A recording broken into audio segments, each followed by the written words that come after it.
I'm Batman.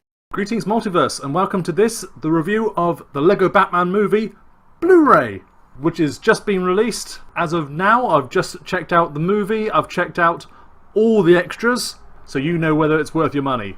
Of course, the simple answer is, yes, it is worth your money. Let's start off with the movie itself. Even after Wonder Woman, and Logan, and Guardians of the Galaxy Volume 2, and probably even after Justice League, probably going to be my favourite superhero movie, if not my favourite movie in general of 2017. It's just so much fun! The fact that it's so good blew me away. All the characters are so perfect, the way it has heart in it, the way it gets to the essence of what Batman is and what his actual real fear is about letting others close to him so they possibly could get lost again. That's so lovely, and all through that, it is one of the funniest movies ever made, and it is relentlessly funny. It's airplane levels of funny in that something will happen every few seconds. Something very amusing will happen. And 9 times out of 10, you will miss the joke because you are laughing so hard at the previous joke. That happened to me multiple times throughout this movie. That is the good thing about the Blu-ray release. So many Easter eggs, so many little side jokes just in the background that you will miss because they're on screen for a second, and they're all so good. Forget about the lines. They're all perfect.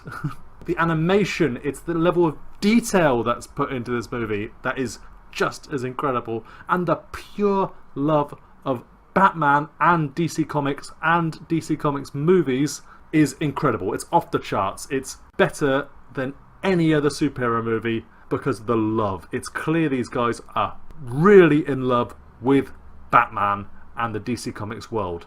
More so than any live action movie could possibly hope to be. Lego Batman movie just has to be fun, and they can put everything in it that they want to, and they do. So many nods and winks, it is incredible.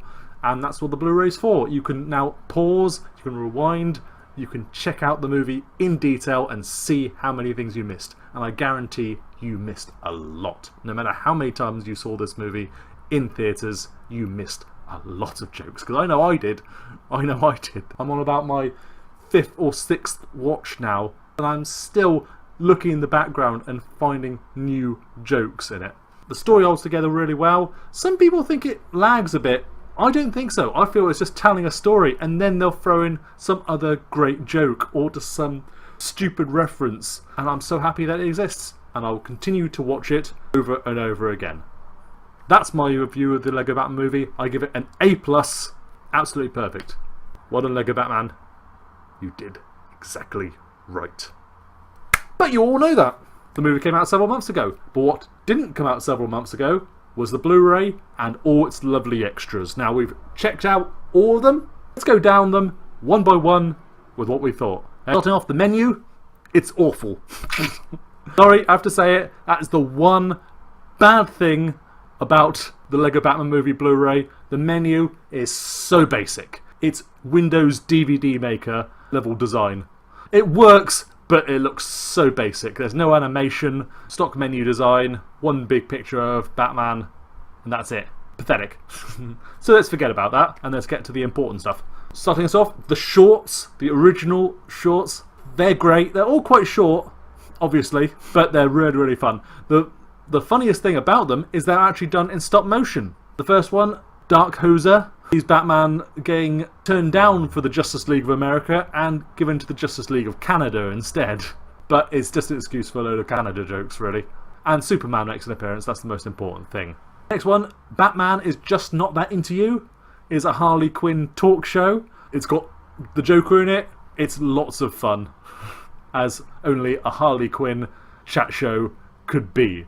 It's also got more Bane and Two-Face, and that's great. There wasn't enough of either of them in the movie, especially Bane, who makes me laugh with that Tom Hardy impression every single time. Cooking with Alfred is the really the odd one out of the shorts. It is CGI, which is cool, so it's a lot more professional looking, but for some reason it doesn't have Ralph Fiennes as Alfred. I don't know why. As Will Arnett and Michael Cera as Batman and Robin, but not Ralph Fiennes as Alfred. And so why bother to do a short focused on Alfred if you're not going to get the guy who played Alfred to play him? Why not do it with a different character? Or to stick with Batman and Robin? And then put all the effort into making it CGI as well. It's pretty weird, but lots of fun. But the lack of Ralph Fiennes as Alfred really put me off. On the bright side, they got someone who sounds a lot like Sean Pertwee from Gotham to play Alfred, which almost makes up for it. Movie sound effects, how do they do that, is cunningly titled to make it sound like a making of, when actually it's a short featuring several Batman villains making sound effects. More Two-Face, more Bane, and more Poison Ivy, who gets pretty much one line, but it's a good one. Riddler is also in it, but strangely enough, he's just making sound effect noises all the time, so I don't know if it actually is Conan O'Brien, but it's worth it just for Bane and Two-Face and that cool Poison Ivy line. After that, there's a Lego Ninjago short called The Master, which is very funny. It's got nothing to do with Batman. It's all about Lego Ninjago and Jackie Chan's The Master character. It's basically him versus a chicken. They're trying to make a trailer, basically, but the chicken keeps on interrupting. And it's very funny, but it does make it seem like the Lego Ninjago movie is going to be a little bit more kid-orientated than either the Lego movie or the Lego Batman movie. I'm surprised the trailer's not on here as well. That's really missing in action from this Blu-ray. There are 4 deleted scenes from the movie, and they're a mix of CGI and stop motion and animatics. And in general, they weirdly do not feel like deleted scenes, as in actual scenes that were deleted from the movie. They seem more like side stories, or shorts even, that tell a little bit extra of the tale, but which don't fit into the story whatsoever. So, the term deleted scenes is a bit of a misnomer. This one called Batcave Studio is actually really sweet and lends a bit more to Jim Gordon, who got a bit of a short shrift in the movie. It digs a bit more into his and Batman's relationship and how Batman's really sad to see him go. It's really quite sweet. It's worth watching. Lollipop is definitely a short. There is no way that that was part of the movie. It's basically Batman and Robin hunting down a lost dog and basically destroying the entire city in the process. Literally. It's very funny, very unfinished, but it's just an animatic form. If it was a deleted scene, it's a very early deleted scene, as in was cut out as soon as they started putting the story together. But it's lots of fun, it's utterly absurd, it's perfect.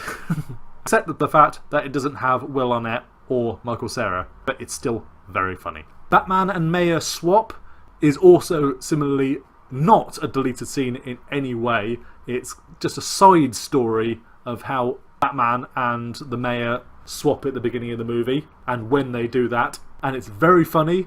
No way is it part of the movie or could have been in any way.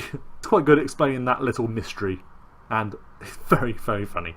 Clayface is the only one that actually feels like it was part of the movie at one stage and then they trimmed it down, because parts of it are in the movie and it's all CG and basically gives more on that guy Jeff, the nothing bad ever happens to me guy, right at the beginning, and what exactly they were doing with him. I don't know if you even noticed in the movie the fact that they ripped his arm off. It's very subtly done. It's far more blatant in this Clayface deleted scene. And yeah, Clayface gets to show off quite a lot. Also Two-Face, Riddler, and a few of the oths. We on to the making of One Brick at a Time. This is a pretty in-depth, about 20-minute making of. It gets quite through it, but it gets through all the different layers of the movie, from really basic, just playing with Lego figures, all the way up to the final movie and the final renders, and the fact that they chose to go with actual smoke and water instead of the Lego movie style bricks. Shows how they improvised dialogue with the actors together in the same room, and half the time there wasn't any script to go off of. They just improvised and just did animatics and see how they all went, and point out curious little details, like in the Batcave there's about like 15,176 lights, which is amazing, and it's a very cool little making of, and it's only 20 minutes. They really nip through it, but it's lots of fun, well worth watching, and they clearly all got on really well with each other and had fun making this movie, and it clearly shows in the movie itself. It's got the Brick contest winners as well. I don't know if you remember that, basically just them reaching out to stop motion Lego movie creators to make Batman shorts all stop motion using Lego Batman figures. The 3 top winners are here. They're only about like 15 to 30 seconds long. None of them have dialogue, and they're all pretty fun, but they're more for the level of detail that these guys managed to pack in to such a short running time and with no budget whatsoever than anything. They're not particularly hilarious, but they are fun to watch, and yeah, in a minute you'll be done. And Will Arnett presents them. They're called Frosted Pie, featuring Mr. Freeze going a bit mad, Two-Face Chase, surprisingly with Two-Face riding around in a giant penny, and Harley Quinn robs a Gotham bank. Pretty self-explanatory, really. That's some really cool detail in that one. That's the one that won. It's a shame there's only 3 of them, really, considering they're all so short. And then we got a few that were, I think, released online. There's Inside Wayne Manor, where Batman and Bruce Wayne take us on a tour of Wayne Manor. All CGI, all in-engine, all in character. Lots of fun. Quite short, very cute. Brick by Brick is another making of. It's a far shorter one. A brief bit with Chris McKay, the director, but it's mostly talking about the cast, and it's over very quickly. And I think that was the one that was released online. Behind the Bricks was definitely released online. I've watched it multiple times. It's the little featurette where they interview characters. That is brilliant, especially all the detail that they've packed into that. It's lovely. But you can find that on YouTube. Me and My Minifig. 3 cast members: Will Arnett, Rosario Dawson and Michael Cera. Look at their figures and comment on them and geek out about them, basically. It's very short, it's very fun. All the trailers, even the very tiny teasers dedicated to wishing everyone a happy Christmas or a happy New Year. A 3-minute long Comic-Con panel. I can't even remember which Comic-Con it was from. It must have been last year's. That's all animated and hosted by Conan O'Brien. That's lots of fun. And then, as far as I'm concerned, the crowning glory, the director and crew commentary. Now there's about 20 people, according to Chris McKay, the director, in a room together, all commenting very politely over the Lego Batman movie. They crack up occasionally, they let us into Easter eggs even I didn't notice. It just carries on going from there. They're clearly having a lot of fun together. They clearly had a lot of fun together and worked well together. It's got the cast and crew, everything you could hope for from a commentary, basically. How they did everything, little jokes here and there, their favourite moments. It's great, and it's definitely an excuse to watch it again. And I feel it'll be a completely different movie with the commentary on. So that's all of it. That's literally everything on the Lego Batman movie Blu-ray. It's great fun. The movie's fantastic. There could be a few more shorts, in my opinion. There could be a few more promotional bits or making ofs, or just a little bit more to the extras on the disc. It's still excellent. That commentary makes it. The making of makes it. The shorts and deleted scenes, all fantastic. And it's worth picking up. If you're a DC fan, there is absolutely no reason for you not to own the Lego Batman movie. And picking it up on Blu-ray is the best way to own it. Simply because you can rewind it, you can forward it, and you can see all those jokes. And then if you miss any, you can turn on the commentary and let them tell you some of those jokes you missed. In a way, I'd wish they had actually a sort of a joke counter on the screen, a way that Spaced, or I think Shaun of the Dead had, just like pointing out a few of the in-jokes, a few of the Easter eggs that you may have missed. I wish they had something like that on there. There you go, look, YouTube, that's a challenge for you. I can't because I'm lazy. But yes, you should be buying the Lego Batman movie if you haven't done so already. Thanks for watching, guys. Subscribe to DC Comics Gamer, everything DC, a new video daily, everything on Injustice 2. We've got stuff going up on movies and TV shows. We'll have streams from time to time, and more. Leave a comment and a like, and if you comment, I'll make sure to answer. What did you think of the Lego Batman movie? What do you think of the Blu-ray? Do you want there to be more? Do you want there to be another one? Let us know. I will definitely answer. Catch you next time, guys, and thanks for watching.